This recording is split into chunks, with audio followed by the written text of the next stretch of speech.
Voici 5 choses à savoir comment gérer les critiques. Première chose. Premier principe. Sachez que lorsque vous êtes critiqué, ça veut dire que vous êtes remarqué. On ne critique pas celui qui ne fait rien. Quand on te critique en bien ou en mal, parce qu'il y a des bonnes critiques aussi, on critique en bien ou en mal, mais surtout en mal, sache que ce que tu fais commence à être remarqué. Sache que ce que tu fais commence à être important. Si c'est bien ou si c'est mal, mais sache qu'on commence à te remarquer. Quelqu'un est avec moi? Alors, écrivez avec moi, premier principe. Comment gérer les crises des critiques? On te critique dans les médias, dans la communauté, chez les pasteurs, sur les WhatsApp, sur Internet. Comment on gère les critiques? Numéro 1. Dans Luc chapitre 6, Jésus dit, malheur à vous. Malheur à vous, n'est-ce pas?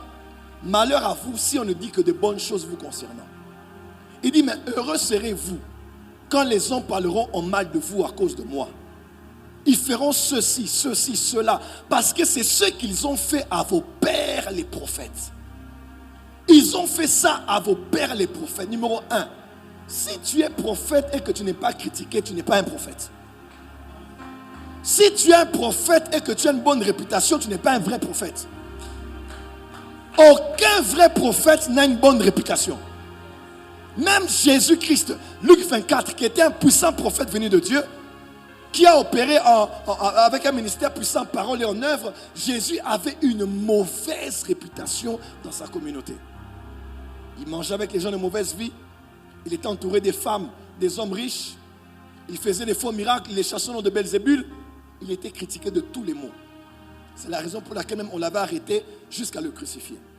Donc numéro 1, tu dois savoir que tous les prophètes vont être critiqués. Donc que ça ne soit pas anormal pour toi. C'est le lot des prophètes, c'est la chose la plus normale. Tibi Joshua est mort aujourd'hui là, mais on fait des vidéos contre lui. Ils ont fait ça à nos pères, ils feront ça aux prophètes. Donc, si tu veux être un vrai prophète, tu dois déjà t'armer à l'intérieur de la capacité à résister à toutes les critiques. Il y a des saisons où tu ne seras pas critiqué, mais ne pense pas que le calme est le synonyme de la paix. Des fois, tu passes un temps où on ne te critique pas. Tout est calme. Ne crois pas que c'est parce qu'il y a le calme qu'il y a la paix. On est en guerre, n'est-ce pas? Des fois même, avant, il n'y avait pas le calme. Ça bouillonnait. Maintenant, il y a un peu de calme à l'est, n'est-ce pas?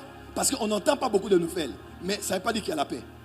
Ne pense pas que c'est parce qu'on ne t'a pas attaqué qu'on ne prépare pas les armes contre toi. Ne pense pas que c'est parce que tu es dans un temps où on te félicite beaucoup qu'on ne prépare